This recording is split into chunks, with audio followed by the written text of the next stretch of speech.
Hello friends, ஒரு குக்கரில் எண்ணெய் விட்டுட்டு பட்டை, கிராம்பு, ஏலக்காய், சோம்பு, பிரிஞ்சி இலை, மராத்தி மொக்கு இது மட்டும் போட்டு தாளிச்சிட்டு குழம்பு வச்சோம்னா அந்த ஃப்ளேவரும் ரொம்ப நல்லாயிருக்கும்.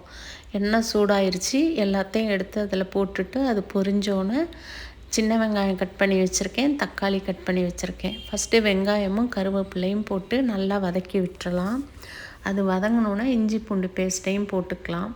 இஞ்சி பூண்டு பேஸ்ட்டையும் போட்டு மிக்ஸ் பண்ணி விட்டுட்டு கட் பண்ணி வச்சுருந்த தக்காளியும் அது கூட போட்டு நல்லா மிக்ஸ் பண்ணி விட்டுறலாம்.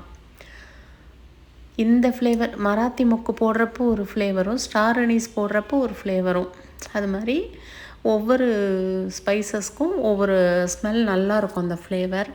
நான் அந்த இஞ்சி பூண்டு பேஸ்ட்டு கழுவுன தண்ணியும் எக்ஸ்ட்ரா வாட்டரும் ஊற்றியிருக்கேன்.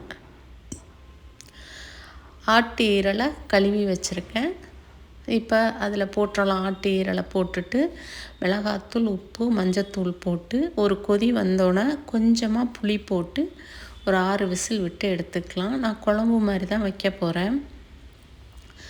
இதுக்கு தேங்காய், மிளகு, ஜீரகம், சோம்பு, கசகசா, கருவேப்பிலை, முந்திரி எல்லாத்தையும் ட்ரை ரோஸ்ட் பண்ணிவிட்டு ஆற வச்சு தண்ணி விட்டு பேஸ்ட்டாக அரைச்சிக்கலாம். இது பச்சையாக அரைச்சி போடுறதோட ட்ரை ரோஸ்ட் பண்ணிவிட்டு போடுறப்ப அந்த ஃப்ளேவர் ரொம்ப டேஸ்ட்டாக இருக்கும். 2-3 முந்திரி பருப்பு பொட்டுக்கடலைக்கு பதில் போட்டிருக்கேன். தண்ணி விட்டு பேஸ்ட்டாக அரைச்சி எடுத்துக்கலாம். அதுக்கிடையில் ஈரலும் வெந்து வந்துருச்சு.